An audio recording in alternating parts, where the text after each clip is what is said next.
all over to the part, the 125, which was the RAG over there, and the training squadron. I said, hey, you guys got anybody out there flying around right now over near Mount Whitney? And he goes, yeah. I said, yeah. I said, you know, I knew you were out there flying, but when they called, they said, hey, we got this guy, someone just buzzed the shit out of him. Did they allow you guys to do that? Could you just like jump in a jet and kill time and just go? Well, the area out there was designated, they call it MOAs, Military Operating Area. And so that's where we trained. But I mean, there were certain places you didn't want to go. Yeah. I mean, just because of the people down there and stuff like that. That's the whole idea, was for us to go out there and train it and to go to the extremes of those airplanes. Okay. So that, because if you're going to fight somebody, you better know how to fight it to the extreme of that airplane. Exactly. Right. Total limit. Because if you don't, your opponent's going to. Yeah. You need to know your plane and probably your own limit, right? Right. Yeah. That's right. So but every once in a while we get phone calls like that. Yeah, that's you know, you go down, you know, 395 going down. Mm-hmm. All right, that goes right through Orange Valley. Yeah. Yeah. So we'd be down there at 50 feet, you know, like 600 miles an hour. Scraping a sagebrush. So, Yeah. So how long was training before you actually graduate? I can't remember how long the F-18 training was. I mean, you're talking. We're going back to 1986 now. Right. Yeah. When was that? You know, I want to say it was at least like 3 or 4 months, maybe okay. even 5 That they months. have you in there with somebody, or I mean, you already know how to fly, but now they're training you how to fly that particular airplane. Yeah, and then they had different phases where, because the F-18 was a fighter bomber. So it you know, you did air-to-air stuff and you did air-to-ground stuff. So they had different phases where you would go, and we come up to Fallon, and we had a dead up there where we do air-to-air and air-to-ground. And I was telling her when I was 1980-something, 87 or so, or 80, I think it was 86. This is the real Maverick. No, it was 80. Yeah, real it Maverick. It was 85. Okay. This is 85. Oh yeah, and they were filming Top Gun later on. When we were Yeah. But 85 would go up there, and I was dropping, we were dropping live bombs in Bravo 20. I don't know if you know all the bombing ranges that are out there. No, I don't. Hey, what you doing, bud? Fine there. That's mine. But trying to get so anyway, play.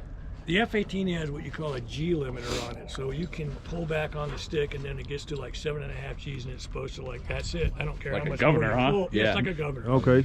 So you didn't overstress the airplane. So before we went up on this deck, one of the Marine majors that was an instructor there said, okay, we got all these G limiters that are now in the airplanes, and you guys can just pull like crazy, and that's it. Yeah. You won't hurt the airplane. I go, everybody's hey, testing great. that. So I'm a young Lieutenant JG, and I'm like, okay, this is, you know, you're invincible. You're gonna live forever. Sure. Hell yeah.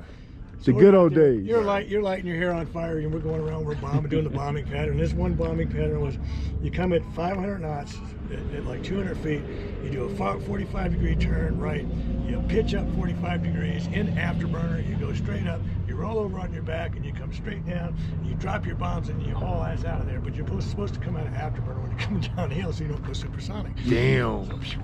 So I'm doing this, and I'm just, you know, 28 years old or something like that, and you're just like, oh, this is just the coolest thing since sliced bread. Yeah, right. And you're just having a blast, and you're like, yeah, you're pulling a stick all over the place. Oh. And you come back in a military operating area where Fallon is. I mean, there, you know, 250 knots below 10,000 feet doesn't apply.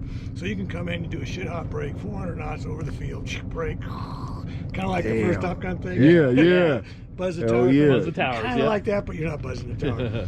So I come in there, do a shit hot break, go around, you know, land the airplane, and then you're back up there in the ready room with the rest of your buddies after you get out of the airplane.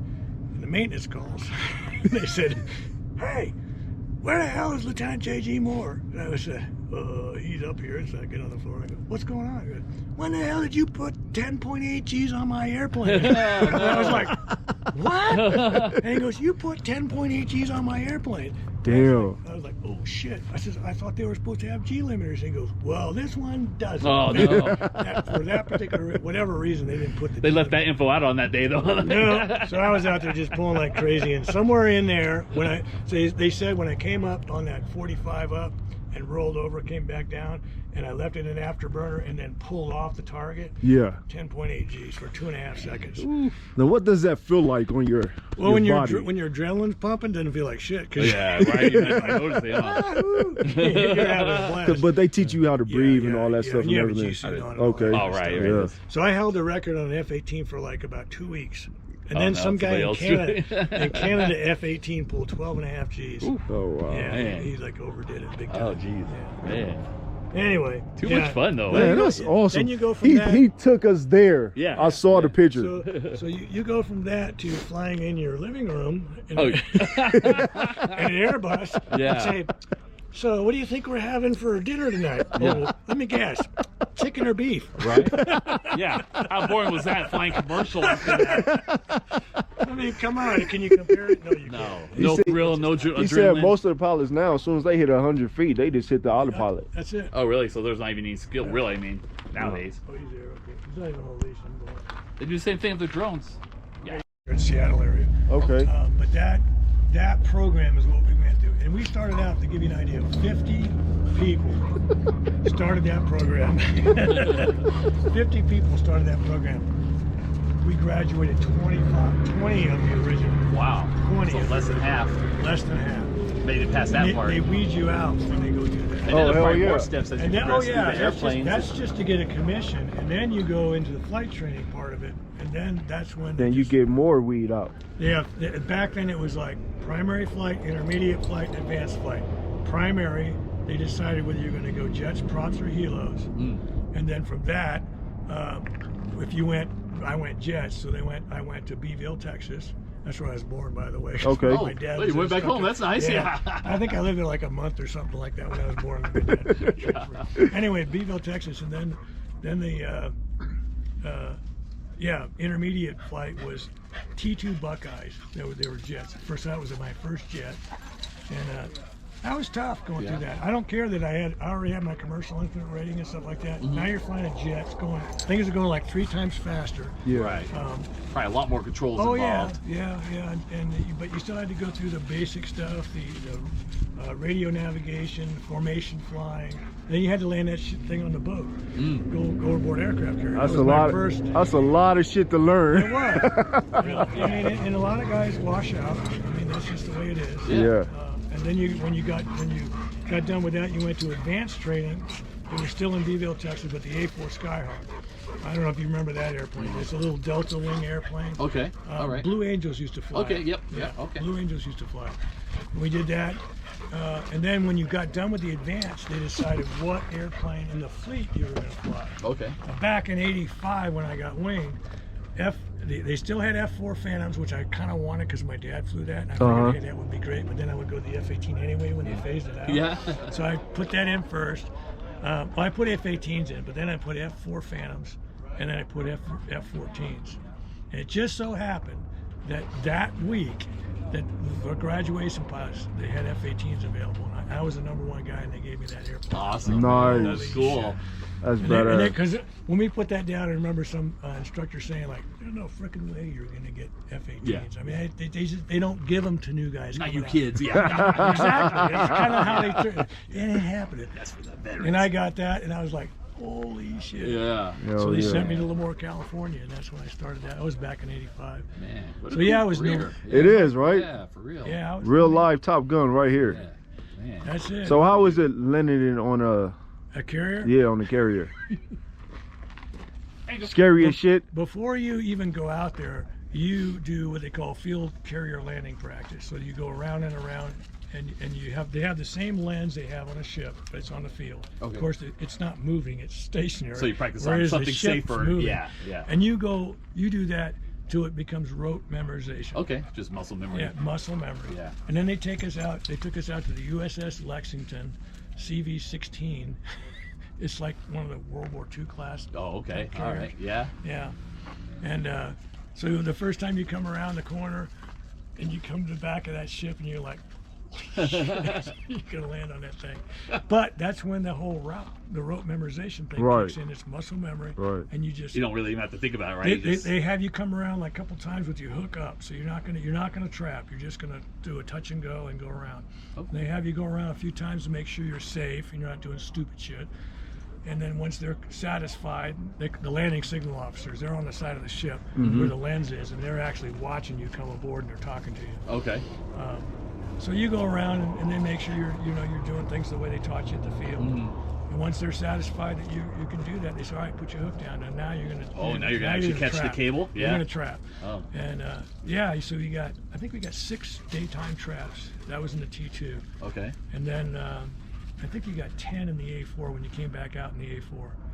And but the first time you did it, it was just like, holy shit. Oh, man. It's like your adrenaline is just like way up Yeah. there. And you're probably prepped to miss, right? To touch and go, basically. Yeah, as soon as you touch down, you're trained to immediately go to full power. Even I don't if you care hit- if you're going to even catch if you a hit the wire. cable, you Nope, still doesn't full matter. You're throttle. going to go to Okay. full power. Until you know you've And got then it. Because you go to full power just in case you just miss. in case you miss, You can still Yeah, take they, off. They want you on full Pulling cables power. in this pulley system must be a beast. Oh yeah, And a right. lot of us, you go in there and you're like, and you trap and you're like, and you're like sitting there. And you're already stopped, but you're full throttle. And the guy in the tower, they call him the air boss. The boss would come up and he goes, hey, and whatever your call sign was, Yeah. they'd call your call sign out and they go, hey, you're not going to push this ship any faster. Come on. So your call sign is Air Boss? Yeah, no, the guy up in the tower was. My call sign was Dudley. My last name is Moore, so they said, all right. Moore. They go. Your call sign is either going to be Dinty Moore or Dudley Moore. I love that. That's hilarious. They said you're Dudley, so they gave me Dudley. That's Everybody funny. called me Dudge back then. Dutch. Dudge. Yeah, I was Dudge. That's awesome. Yeah, man, but that's yeah, that was. I mean, that's how it was, and it just. I couldn't even picture how scary that must be the first I time. know, right? Hoping it that was. cable grabs you. And you how won't- fast is the ship traveling? It depends on how much wind they need to make. So if they have natural wind, they'll just point the ship into the wind, and then they'll let just enough speed of the ship so they have rudder steerage So they can move it, yeah. just to move it. Okay. But if they need to make wind, that's harder to land on. And the reason why, so you know how aircraft carriers are configured. They have the angle deck, and they have the island on the right side. Okay, so if you're going straight ahead, your runway is always pulling away from you like this. Right. Okay. Right. It's always Right. going away. Yeah. So you're kind of got a crab going in there. But not only that, the wind is going past that conning tower where the island is. It's Like a vortex, It's huh? creating a vortex. Oh, and geez. it comes back, and so as you're coming in, So you're hitting a tail. and say this is the conning tower area, Yeah. the island. As you come in and you're about ready to land, right about here, all of a sudden, You just you lose turbulence all like kind of- that. Oh, Oh, no. man. yeah. So you got to pump a little bit of power on just to get through that. Nerve-wracking. How fast does a F-18 goes? 137 knots coming aboard ship. So I mean that was, but we do it by alpha, angle of attack. So we had a gauge inside on the windscreen that we could see chevrons, and we could decide whether we're on speed, the correct angle of attack, because you want that airplane at the correct angle of attack when it hits the deck, so that the hook will grab the cable. Yeah. Yeah, so if you're like too fast and you're raising the hook up, or too low, you don't want that. Oh, right, because it's just Yeah. hanging down there, huh? With Yeah, so Oh, they it's have a flapping the wing. particular angle of attack, but it always equated right around 137 knots. So each knot means how many? 1.16? So you multiply 1.16 times the knots, and that gives you the miles per hour. Oh, wow. So like 150 miles per hour, something like that. Wow. And it depended on the jet too, and the weight of the jet and all that Right. kind of stuff. And it just shapes it so, man. That's But yeah, badass. What man. the That's F-18. badass.